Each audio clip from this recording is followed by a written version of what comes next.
Hey, everybody. Hope you're all enjoying your Memorial Day weekend. Wish the Brewers would cooperate. I know some of you get on me saying that I'm not saying enough positive things about the Brewers. I'm trying. We're going to try to get through this one and put a whole, sugarcoat the whole thing. A 3-1 loss. The pitching staff did its job. We'll get to that coming up next here on Locked On Brewers.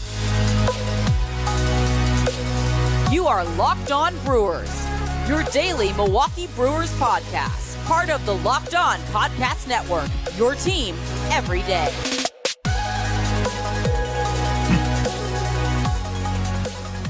Hey, everybody. Welcome to Locked On Brewers. Thanks for taking a couple of moments to spend your Memorial Day weekend with me. I really appreciate that.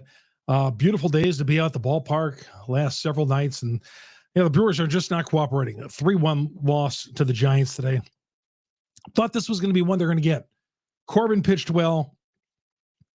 Tie game going to the late innings, and the Brewers couldn't hold on.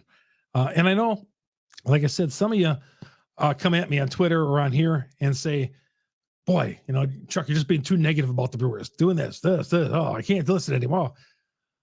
Guys, we'll get into that here coming up here in a little bit. And, about the Brewers as well.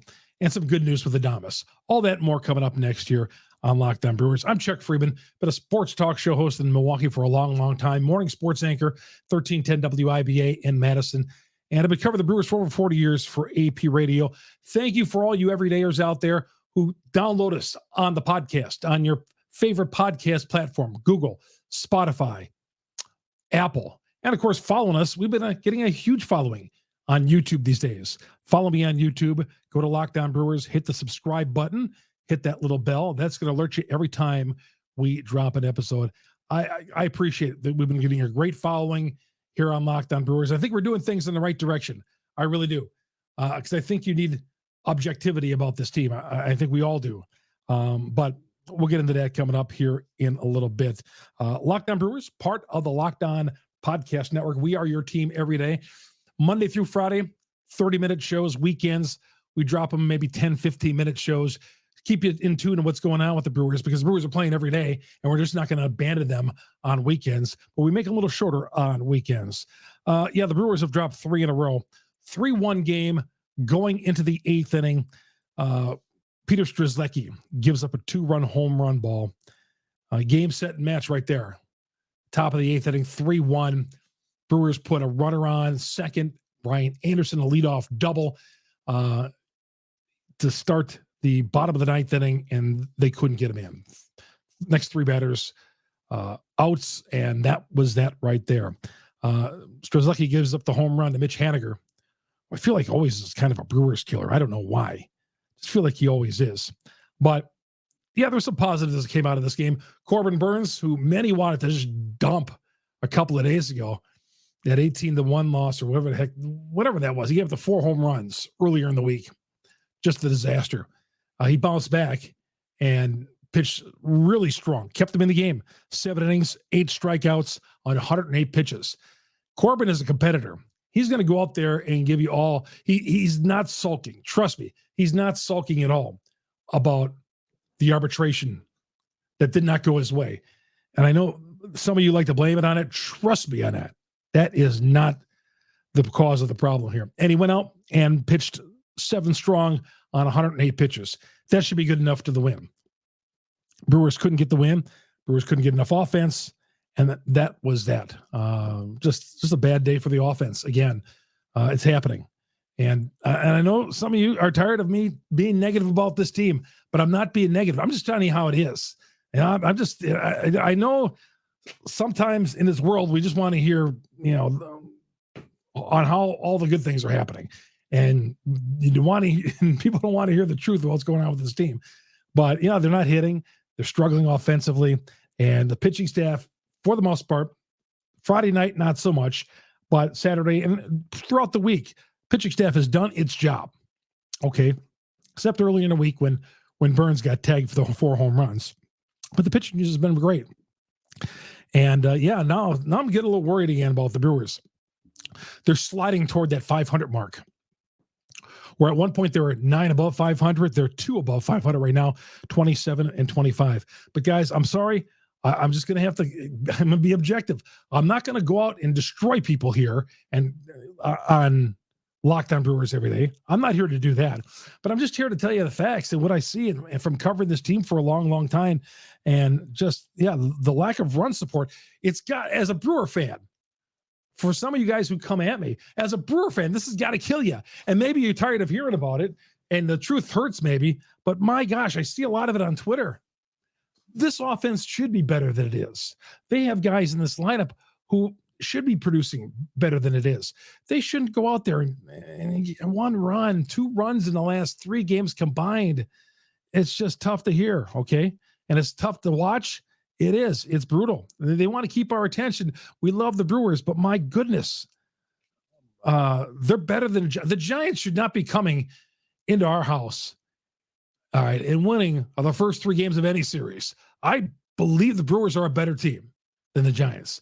We lost 2 or 3 in San Francisco a couple of weeks ago, but God, we just have not been competitive in this series at all. And I guess that's what's so disheartening about it. And again, sorry, I shouldn't have to apologize for the team being 1 for 9 with runners in scoring position, but by gosh, that's the truth. That's the flat out truth. And I don't know what else to tell you on that, because they got to turn this thing around, because before you know it, they're going to lose their division lead quickly. It's going to just slide right away, and then they're going to be playing catch-up ball, because there's so much to play for in this season.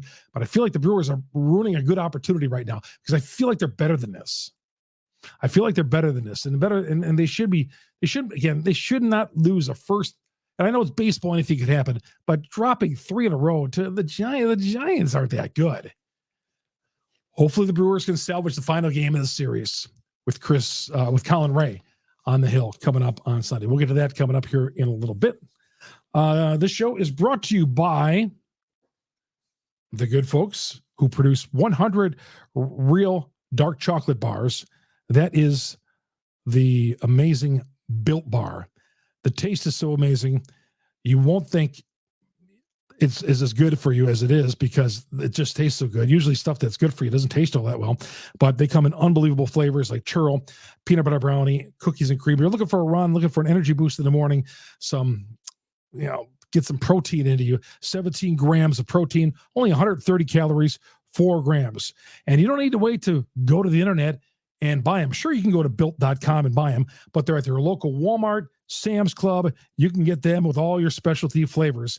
You could pick up a 4-bar box of cookies and cream, the double chocolate bar, the Cocoa Puff, and it may taste delicious, and you might feel guilty about eating one, but trust me, 130 calories with the amount of protein that has and the only 4 grams of sugar, it is all good. So if you're close to a Sam's Club or a Walmart, grab a 13-bar box and get all the great flavors that include, and the amazing energy bar, what is called the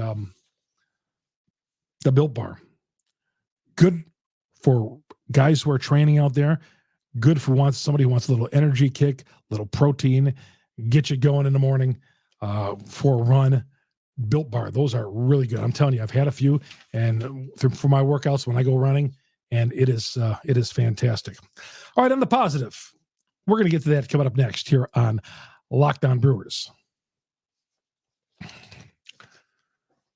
All right, welcome to Locked On Brewers. I'm your host, Chuck Freeman. Brewers and San Francisco Giants in the final game of this 4-game series. That is coming up on Sunday afternoon from AmFam Field. Brewers and Giants at 1:10 Central on Sunday. Catch every pitch of the Brewers' hometown broadcast, Sirius XM on the SXM app. Search Brewers. And thank you, all you everydayers out there who follow us right here on Locked On Podcast Network. Thank you. I run into you all the time. I'm going to be at the game on Sunday, sitting in the club level. Sounds like a fancy level, but I'd like that 3rd level at AmFam, down the first base side. If I run into you, say hello. Love running into all the fans and people who are the everydayers, and follow us here on Locked On Brewers. My Twitter account, Chuck Freeman, FREIMUND. Willy Adames spent the night in the hospital. As you know or may not know, Willie was hit with a batted ball on Friday night while in the dugout, rushed to the hospital. Well, not rushed to the hospital, was taken to the hospital. He walked on his own power. And he's going to be on the concussion protocol list for 7 days. That's the good news because there was no fractures, nothing broken, but he's going to be on the concussion list. He left the hospital on Saturday, went home, did not go to the ballpark. He may be at the ballpark on Sunday. He won't be playing, obviously, but to hang out, sit on the bench, be in the clubhouse or whatever. But the Brewers told him, Willie, just go home and relax. And, if he took the whole weekend off or whatever it takes to get back, because he took a hard shot on Friday night. And again, thank goodness it wasn't worse than having to spend 7 days on the injured list in the concussion protocol. So that was good news, really good news that Willie is out of the hospital. I thought Trevor McGill threw the ball very well, struck out the side in his one inning of work. I thought just great. Again, a guy who could heat it up to 100 miles an hour, pretty much given up by the Minnesota Twins a few weeks ago. And the Brewers, so far, so good. Do I want to see him in tight spots right now? High leverage spots? Not yet. But so far, so good with McGill out of the bullpen. All right, let's get to this box score today. I could get to some of those tweets. Some of those tweets got awfully nasty today talking about the Brewers. Actually, you know what I'm going to do? I'm going to read some. I'm not going to read the nasty one. Kurt says, how bad can this offense be? No one is feared. Swing at breaking balls 2 feet out of the zone. I don't know if the offense can get much worse. But you're right. Right now, there's nobody feared in this lineup because there's nobody really, no one not named Owen Miller is providing any big threat. Sure, once in a while we see it from Christian Yelich for a while, but he's not been a dominant threat. Once in a while, you get it out of our first baseman, Rowdy Tellez, but not enough on a consistent basis. Once in a while, a few of these other guys on the team, Contreras and so on, Brian Anderson, Turang, just feels like so many guys. And the Turang did hit his first major league triple today. That's another positive. But yeah, just not enough offense. Not enough offense. And I don't know, at the risk of sounding negative, guys, I do not know what to say. But yeah, the lineup is not great. It's not an all-star. The Brewers have had better lineups, but they should be better than this. Yeah, a lot of negative tweets. We'll just move on. And I appreciate everybody who's tweeting at me today. I really do. Let's get to the box score. Maybe that'll lighten the mood. Let's see. The Brewers box score. God, it just looks so bad. All right, here's what it looks like. Christian Yelich, excuse me, went 0 for 4. He's batting .251. Owen Miller's been in a little bit of a funk here toward the end of the week. 0 for 2. He's down to .319. Rowdy went 1 for 4. He's batting .258. Brian Anderson, 2 for 4. The leadoff double in the 9th inning, never scored. Tyrone Taylor. Tyrone is struggling. 0 for 4. Struck out twice. Looked bad at the plate. 182. Bryce Turang, 1 for 4 at .224. Carantini went 1 for 3. He's batting .226. And Joey is 0 for 3 and 189. I mean, honestly, guys, you look at the batting order. 251, 258, 244. And then you look at the last 5 guys in the lineup. Winker, 204. Taylor, 182. Turang, 224. Caratini, 226. And Weimer, 189. If you were to look at that, just look at it and say, boy, this Brewers team must be in last place when you see those batting averages. Then you look at what? They have a winning record of 27-25. And as of this taping, they're a half a game ahead of Pittsburgh. How is that so? St. Louis is coming on, folks. They got to turn this around quickly. Brewers did DFA Alex Claudio. And Bryce Turang will be playing shortstop for the foreseeable future until our guy can come back, Adames, and play shortstop. We'll come back and tell you about Sunday's starting pitchers next here on Locked On Brewers. Welcome back to Locked On Brewers on the Locked On Podcast Network. Thanks for making the Brewers your first listen to every day. The Brewers and Giants, the final game of the 4 games set 1:10 Central on Sunday afternoon. Catch every pitch of the Brewers' hometown broadcast, Sirius XM, the SXM app. Search Brewers. Colin Ray makes the start. Pitched really well Tuesday, I believe it was, off the top of my head. Gave him pitched into the 6th inning on 4 hits. Good enough to win. And the Brewers did pull away late that game and win the game. Alex Cobb on the hill for the Giants. Don't know much else to say, guys. Tie game going in the late innings, beaten by the home run ball, and Strzelecki took the loss in this one, and the Brewers try to avoid the sweep. There's no game on Monday. Odd that it's a Memorial Day, and there's no baseball for the Brewers. No road game, no home game, no baseball game on Memorial Day. That is weird. I mean, they've always have played like an afternoon game on a Monday, whether it be home or road. I just thought that was bizarre that the Brewers don't play on Monday. That's not their fault. That's Major League Baseball scheduling. We're going to talk to you after the Brown Knights game. We're going to get a win. I'm going to see you all at the ballpark. We're going to have a good time Sunday, enjoying the beautiful Wisconsin weather on Memorial Day weekend. Thanks for making Locked On Brewers your first choice every day. I'm Chuck Freeman. This has been Locked On Brewers on the Locked On Podcast Network. We are your team every day.